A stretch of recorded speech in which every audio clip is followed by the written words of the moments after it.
Okay, this is our first system that we set up in order to look at the aperture stop, entrance pupil, and exit pupil of optical systems. This system is just two elements, so we have a single lens here and then the iris diaphragm here. The way we set this up, we have a +10 lens, and then this aperture we have opened to 1.5 centimeters diameter. We're going to use our letter target. We have an F here. That is our original object for this system. And we set that up so that it is 15 centimeters from the lens. So it looks like this got shifted a bit. There. And when we put this at 15 centimeters, there, we're at 15 from here to here. Good. Okay, and then we can find a focused image on our screen out here. Do a little bracketing. Let's say it's about there. So we have object, lens, we have this iris diaphragm, and then we have our image. Number 2 says, for this optical system with this object location, the iris diaphragm here is acting as the aperture stop. So how does the image change as you increase and decrease the size of the aperture stop? So I'm going to focus on the screen, and I'm going to make that aperture stop larger, and you can see the image getting brighter. And then when I make the aperture stop smaller, you can see the image getting dimmer. Maybe I can get both at once. So here's smaller, it's getting dimmer, and then larger, it gets brighter. So that's kind of how we define the aperture stop, which element within this system is limiting the brightness of our image. And so you can see that when I change the size of this element, it's making that image brighter and dimmer. This is the one that's limiting the brightness. This is our aperture stop. Then determine the location and size of the entrance pupil. The entrance pupil is the image of the aperture stop, created by all lenses in front of the aperture stop. So now we're going to start looking at properties of this system. And this is different than saying this is the object for the system and this is the image for the system. Now we're going to say, okay, the system has these two elements, and we're going to analyze these two elements and look at the properties of this system. One of those properties is which of the elements is the aperture stop. So we already did that. The other property is where is the entrance pupil. So the entrance pupil is the image of this created by this. This is the lens that's in front of the aperture stop. So now we're looking at a whole different object and image, and it's just for the purpose of locating the entrance pupil. Now we're going to say this is the object, that opening, and then this lens will create an image. So you're going to do L plus F equals L prime to find the image of this that was created by this. In this case, your L is -5 centimeters. You're now considering this light that starts at the aperture stop and then travels to the lens. So it's diverging incident. And whenever you're finding the entrance pupil, it's weird in the sense that your light is traveling backwards from what we normally do, because we have a real image, a real object over here on this side of the lens. So little L, -5 centimeters, -20 diopters incident. This lens has a power of +10 diopters. Big L prime would be -10 diopters. Little L prime would be -10 centimeters, which means our image is over here. Then you can also do lateral magnification. Little L prime over little L would give you a +2x lateral magnification. So now we know we have an image.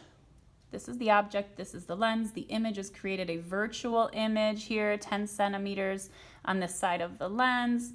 And it's erect. And that image is the entrance pupil for this system. Now we can actually see it. If let's see if we can do it without moving all our stuff around. Yeah, if I look at that opening, instead of looking at it directly, I'm going to look at it from object space. And I'm going to look at that opening through the lens. You see it looks magnified.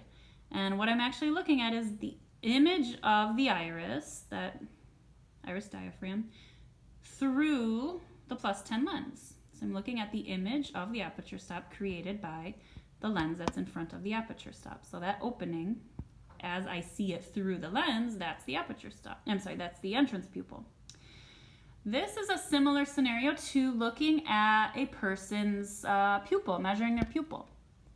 So when you try to look at a patient's pupil, you can't directly view it. In order to directly view the pupil, you would have to remove the cornea or like get this lens out of the way. What we are actually looking at, what we are able to see, is the image of the pupil created by the cornea.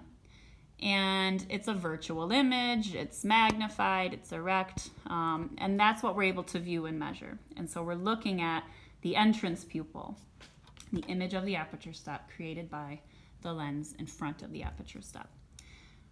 The size of the entrance pupil you can determine from your lateral magnification. So our original aperture stop size is 1.5 centimeters. The virtual image that's created is 2 times that size. So your entrance pupil would be 3 centimeters. Just to go through the points here, the aperture stop is which element? This one. Which lenses are in front of the aperture stop? The +10.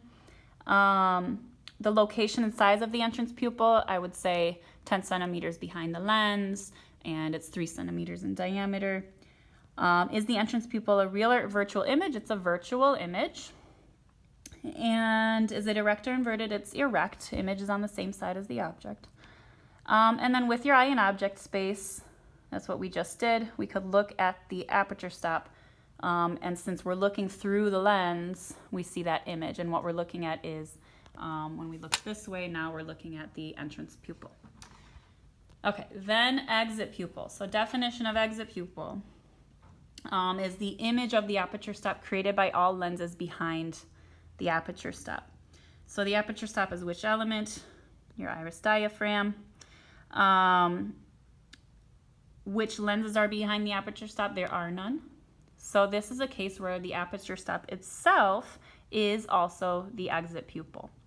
And one way to sort of verify that is if I were to try to view that aperture stop over here from image space, can I directly view the aperture stop, this opening? Yes, I can see it directly. There's no lenses in between. There's no lenses in the way. I don't have to view an image of the aperture stop. I can see the aperture stop itself from back here behind the system. So that tells me that the aperture stop is also the exit pupil. So location of the exit pupil, at the aperture stop, 5 centimeters behind the lens. Size of the exit pupil is the same as the aperture stop, 1.5 centimeters. How do the depth of field and depth of focus change for a larger or smaller aperture stop? This one, it's hard to visualize, but we'll try. Let's start with a really large aperture stop, and I'll look at my depth of focus. So that's saying where is the range that I can move this screen and it still looks clear. So I'm gonna try and move it closer, and that already looks blurry to me. Let me try to move it farther away. That looks blurry to me. So I kind of have this range about from here to here, maybe like 2 centimeters or so. And then let's see how that changes if I make this smaller. Try to make it big enough that this isn't too dim. And now, where do I start to notice blur? About here, and if I push back, about there. So my depth of focus has increased to maybe 5 centimeters or so. I have a larger range where it looks clear. What's happening, this goes back to a similar idea as the pinhole effect. If the aperture stop is smaller, we're gonna have smaller blur circles and more wiggle room in where we can move that screen. So smaller aperture stop causes a dimmer image and causes increased depth of focus, and it'll also cause increased depth of field where I have a larger range of where I can move the object and the image on the screen will still appear clear. A larger aperture stop would give you a brighter image, smaller depth of focus, smaller depth of field. Okay. Just double checking if there's any other points to make on this system. Nope, I think that's it.